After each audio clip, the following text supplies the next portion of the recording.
Good morning, everybody, and welcome again to the Next Practice Institute. I'm Amy Elizabeth Fox, the CEO and co-founder of Mobius, and we are delighted to have you. Belovedness as Alchemy.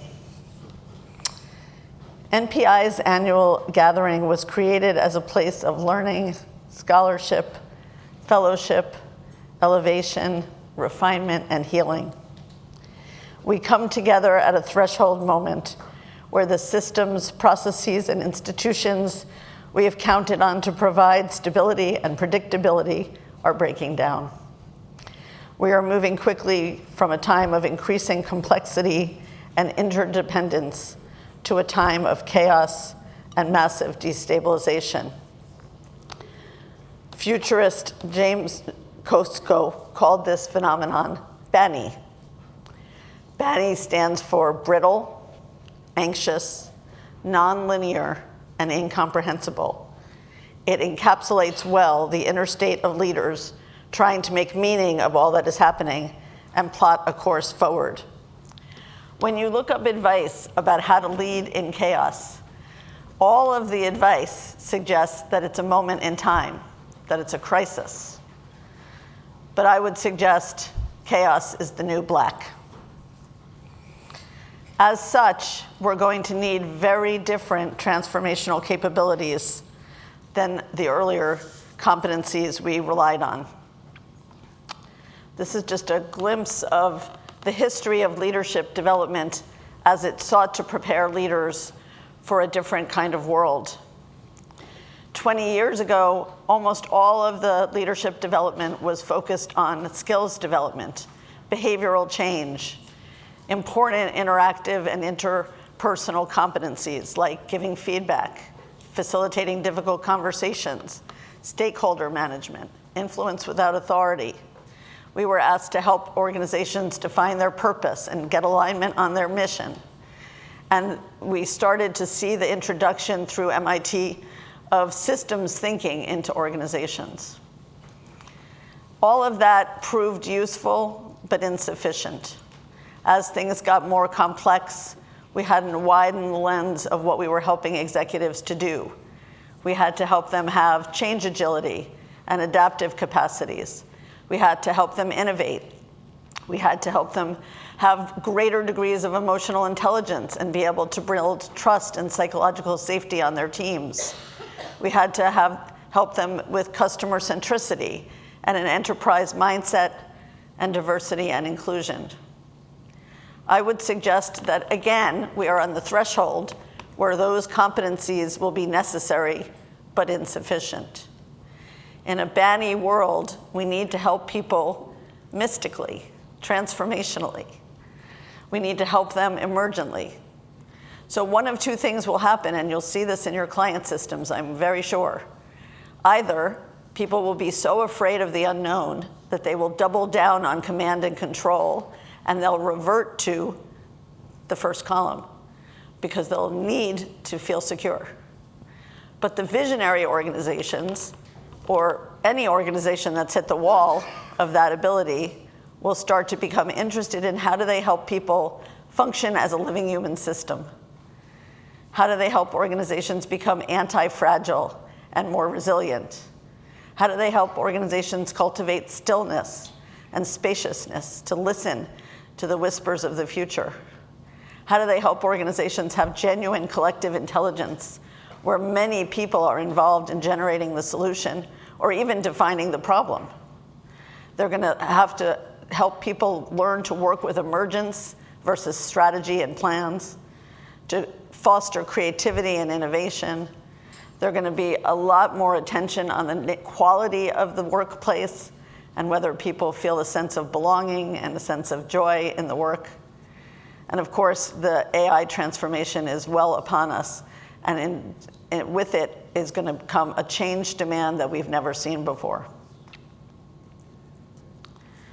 So what does leading in chaos require? I'm going to describe it to you in conventional terms and then mystical terms. In conventional terms, it means pattern spotting, noticing the weak signals, tracking emergent trends, making novel connections that have never happened before, It means experimentation, small-scale approaches to change, mini transformations within the organization, safe-to-fail experiments. It means sense-making, continuously interpret the data as it arrives and not being fixed to a rigid perspective, allowing situations to evolve and unfold and iterating with them, and making contingency plans and scenario plans versus strategy. It means collaboration and diversity, seeking multiple perspectives to generate insights, being curious and open to persuasion, and most of all, I think it means looking for the parts of the picture that you might be missing. Patience with uncertainty, allowing solutions to evolve over time, not rushing prematurely to a solution or even a definition of the problem, and narrative building, telling stories as a way to evoke the path forward. From a more energetic and transformational lens, we could think of BANI as requiring this. If the world is more brittle and we can't count on the things that we normally count on to ground us and offer us guidance, then we're going to need a whole other degree of groundedness and centeredness ourselves. If we can't ground ourselves by what's outside, then we need to anchor ourselves in our principles and values inside. If we don't rely on the structures externally to give us faith, then we must ourselves generate that faith. And in a brittle, ever-fracturing, fragmented world, the quality of stillness is going to become even more important. In a world that's more and more anxious, we're going to need to know how to regulate ourselves and one another to down-regulate the level of fear and anxiety that we're struggling with. We're going to need to be able to tolerate a certain amount of productive disequilibrium and to increase the thresholds by which organizations can tolerate uncertainty and instability. And to make all of that possible, we're going to need rest and renewal. And we're also going to need to slow down because anxiety has a habit of making us move faster and decide quicker and truncate discomfort, when actually the wise action is the inverse, slowing down, breathing. If the world is nonlinear, then we need to learn to think synergistically. We need to be able to be drawing from a variety of sources and seeing how different ideas and different opportunities weave together. Most excitedly, we need to be able to have exponential imagination because things are not going to change in increments anymore. They're going to change in leaps and bounds. And it's on us to be able to widen and broaden our imagination to believe that the world tomorrow could be very different than the world today. We're going to have to look at exigencies and look for incoming data in non-ordinary places. Look to the arts, look to other industries, look to other contexts for information and for ideas, and get used to a certain kind of dynamism. This is leadership in motion. And then finally, if the world is increasingly incomprehensible, we'll need ever more collective intelligence because it will take all of us to understand and make meaning of a picture that's constantly moving and constantly sorting. We have to have the humility to say, I don't know, and to see that as a leadership move. We have to be able to scope what we have influence over and what's out of our control. It's going to be like the Serenity Prayer. We want to elongate the diagnostic phase of a problem because just getting our heads wrapped around the various intertwined dimensions of a situation is going to take longer than it used to. And if we misdiagnose or truncate that, it will come at a high cost. And finally, we're going to need to manage the shock field because in a context where everything is hard to understand and it's hard to make meaning, the system naturally responds with a sense of shock and freeze. And so we're going to have to help people revitalize themselves in the face of that freeze. I think a beautiful way of saying all of that together is we're going to have to befriend the mystery.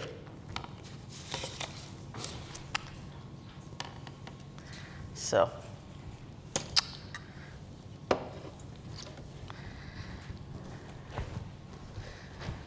what does that really mean? Francis Weller says about this time, we are not living in ordinary times. We are in the long dark, a time of collapse, of unraveling, of uncertainty.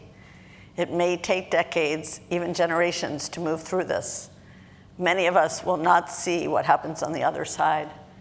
And yet, even in darkness, seeds grow. This is the long dark, folks. And it's our job in this room to plant the seeds that will grow into a better future. What are the fundamental tasks at such a time? I think there are three: renewal, restoration, and renaissance. Let me talk a little bit about each. The first thing we have to do in renewal is to restore relation. Most organizations are built on an organizational cultural fabric which is not embodied, which is anti-relation, anti-interdependence, and anti-spirit. In other words, it's technical and mechanical and anti-life. So the very first thing we have to do is help organizations reweave intimacy into the workplace and remove the notion that the personal life and the professional life, the deeply intimate and the deeply heroic, are separate. When I teach my leadership programs, I ask people, what could you do that would ask somebody to support you emotionally? I don't mean problem solving. I mean, what could you ask that would be a sign of emotional support? Every group I've ever led comes up with two: hug me and listen. That's not a good enough vocabulary. There's an infinite array of ways we could support each other emotionally, and we need to learn again, or learn anew, how to do that. We need to be willing to risk dropping our guard, dropping our shield, dropping our wall, and being in touch with the interiority of ourselves and another person.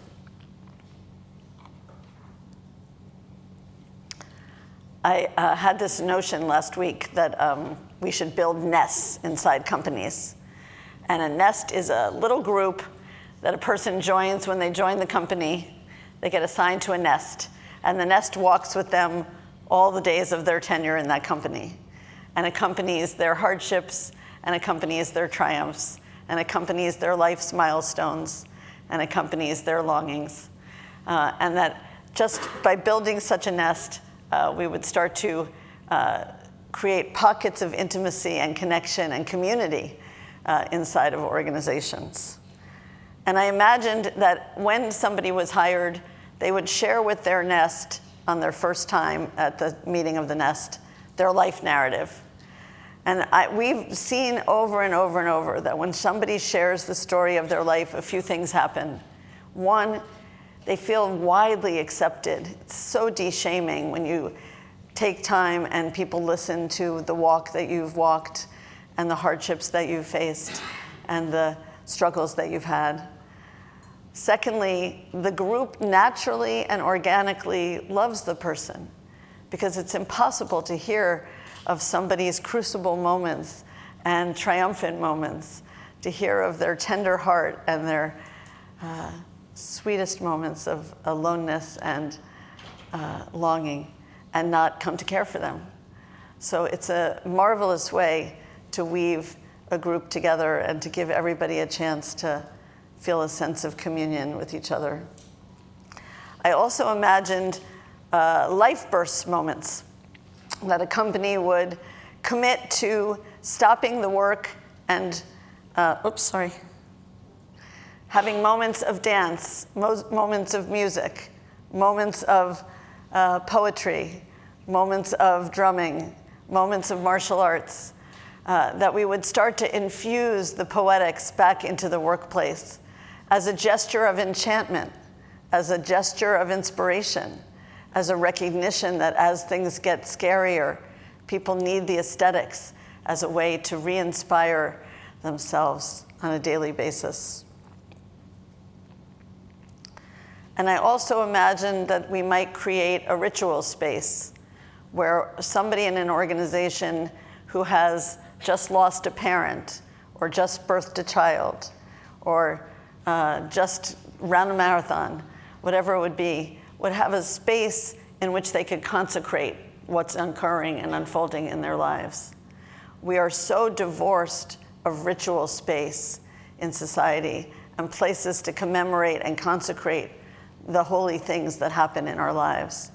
In our leadership programs on the last night, we usually make a space for people to do a ritual, anything that they would like to do, 3 or 4 minutes. And they're unbelievably poignant because they reach back for things that were undone for 20 years.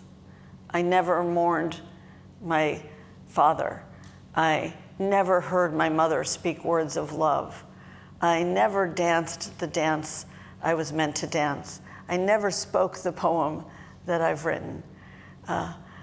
So I imagine the workplace becoming such a sacralized container that there's constantly an opportunity and an invitation for people to celebrate one another and witness one another in such a way.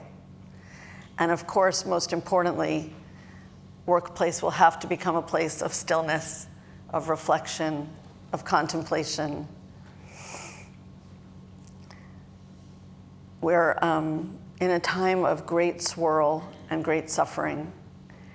And if we have all of our attention on outside events, we will not have the resource or the proximity to the divine to offer something that could be homeopathic to that suffering. But if we get really quiet and we allow ourselves to stop and be still, we have the possibility of being infused with a light that can shine far and wide. And leaders are going to have practices of such stillness. And finally, I imagined a wellness day, which is not a sick day. That each employee might get 3 wellness days that they could declare any time during the year, call in well, and go off and do whatever you do.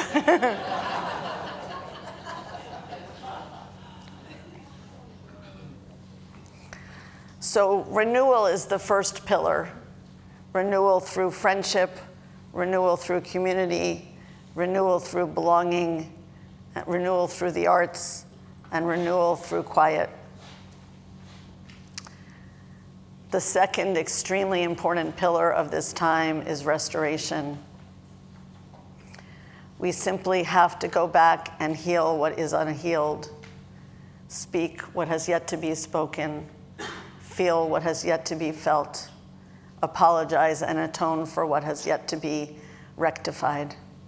It is the work of our generation to turn towards the trauma, personal, family, ancestral, and collective, and begin this alchemical process of metabolizing hundreds of years of violence. I've had the privilege of doing 1,000 trauma screenings of some of the most successful people on the planet. And I can tell you with great certainty that there is hardly anyone whose life has not been touched by trauma. What I mean by trauma is any event that's overwhelming and impossible to process at the moment that it's happening. Any time I have to go numb and dissociate in order to metabolize what's happening to me. Examples of trauma are, there are many, but I'll name some only because I think it's important that we start being comfortable and we stretch our ability to tolerate talking about these things. Alcoholism, domestic violence, sexual abuse, colonialism, poverty, forced migration, the death of a parent, an illness in the family, parents whose parents were so wounded that they didn't express love, and as a result, the parents themselves cannot mirror or celebrate or attune to their child. Racism, anti-Semitism, homophobia. These are the scars of the human fabric that have gone too long unaddressed. Why does this matter in a leadership context? Because these things have enormous impact on the way people behave in the workplace. They're shut down, they're angry, they're reactive, they drive themselves too hard, they drive one another too hard, they micromanage, they create conflict all around them, they intimidate people, they don't have the courage to speak up, they won't ask for what they need. On either end of the spectrum, too aggressive or too docile, we see frozen life expressing itself with the past just repeating itself. So it's on us, all of us, to make the workplace a place of healing and restoration. My friend Shai Tubali says, when we allow trauma to become a doorway, it leads not back into pain, but into deeper life. When we allow trauma to become a doorway, it leads not back into pain, but into deeper life. Because we're so traumatized, we have a pandemic of superficiality. We're operating with one another in anti-intimate ways because we're guarding the hurt in our heart. When we can create safe harbors where that hurt is welcome, then life starts to penetrate us at a whole other level. And only from that imminent, fully embodied place do we have the possibility of creating novelty and beauty and joy. My friend Bayo Akomolafe, a Nigerian philosopher, says this: the easier thing to say about the goings-on today would be to gently insist that everything is going to be all right eventually.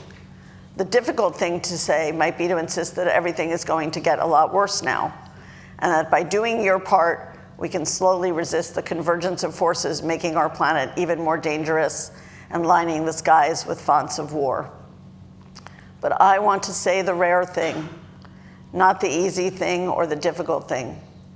And that is to say that when things get hard, rigid, and imperviously solid, cracks are the first responders. Cracks are not simply ruptures to be feared or repaired. They are the sacred stutters in the script of certainty, the polyphonic tremble that interprets the grammar of control. Cracks do not just let light in, they let worlds in. When we say cracks come with their own weather, we name their atmosphere of grief and astonishment. Grief and astonishment. Their humidity of longing. Their winds that do not blow in straight lines. We name the business of becoming undone in ways that make touch possible. We speak to the climates of feeling that resist tidy names, where sobbing might be a form of measurement, where sobbing might be a form of measurement, where disorientation is a form of orientation. The crack does not invite repair, it invites reverence, not sealing, but sensing, not a plan, but a pulse. We have an opportunity, friends, to be the one who steps forward at the moment of the crack and offers a helping hand. The moment of the crack is a pregnant moment, full of possibility for something new to emerge. And then finally, Renaissance.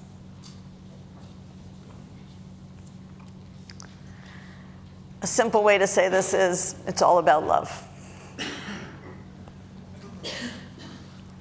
This is a love story that we're in, folks.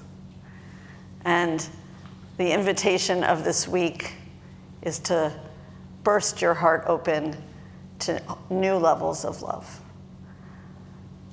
I mean love in a radical sense. Loving yourself first and foremost.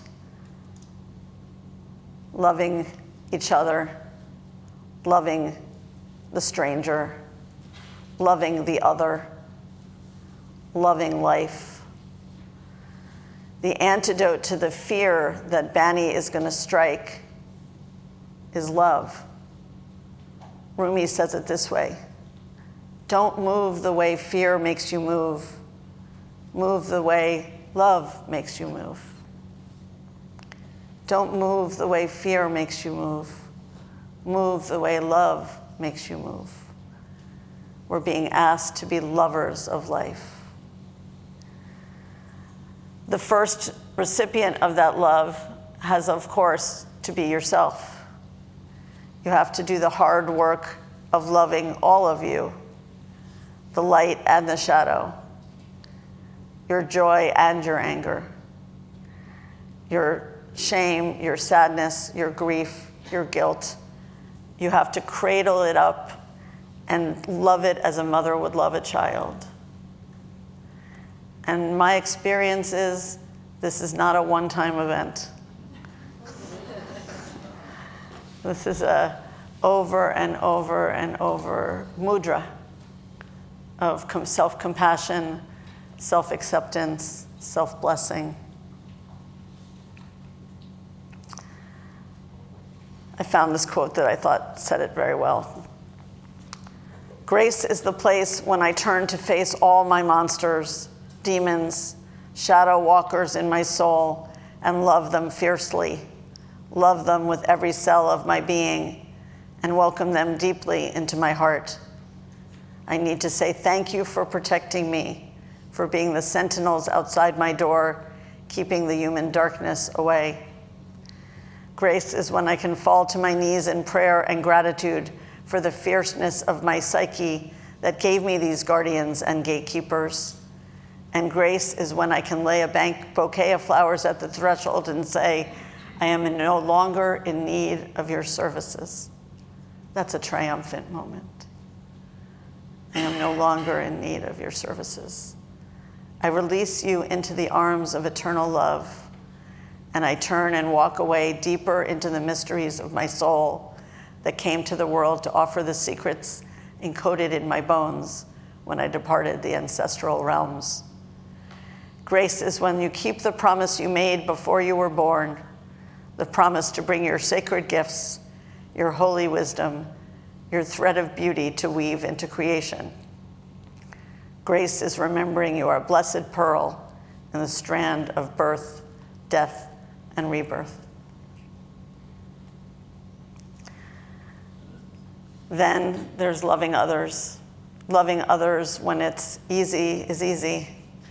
Loving others when it's hard is noble and good. Loving others who are different than you. Loving others who would take up violence against you. Loving others who see the world very differently than you. This is the work of this time. If we're to be peacemakers, we have to be radically able to love that which seems hard to love. To love is to accept a soul entirely, not wishing that the person was otherwise, not hoping for change, nor clinging to some ideal past. To love is to cherish the individual standing before you presently, charms, quirks, and all. This is not love for who you might become, but love for who you are. To love is to give someone a piece of your heart that you will never, ever reclaim. What if we were all to love so fiercely and so courageously all of the time? What if you greeted each other this week as if you were friends forever? Try it and see.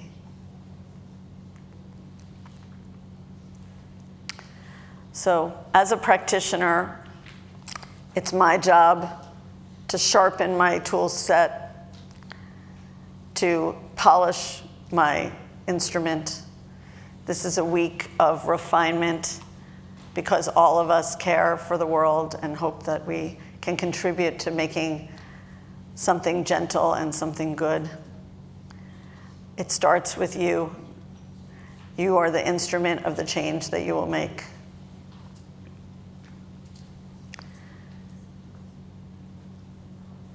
Most deeply, it asks that we believe in the core of our being, in the goodness of life, that life is not something happening to us, but something happening for us. And when we take that orientation, the book of our lives, the events of our lives, the challenges of our lives are seen as gifts to harvest. We have the alchemy to turn them into gold because we use them as an opportunity to look for what's unfinished and unhealed in our own psyche. The events of daily life are an outpicturing of your psyche. So to the degree that you can investigate what in you is being activated by whatever triggers you or whatever is hard for you or whatever you struggle with, you can alchemize daily life to be a resource for your own healing and transformation. There's a deeper kind of trust, Shai tells us, that does not depend on things getting better. It is the trust that even if the world shatters, the goodness of life remains unshaken. We are being asked to be the ones who remember this truth, that God is good.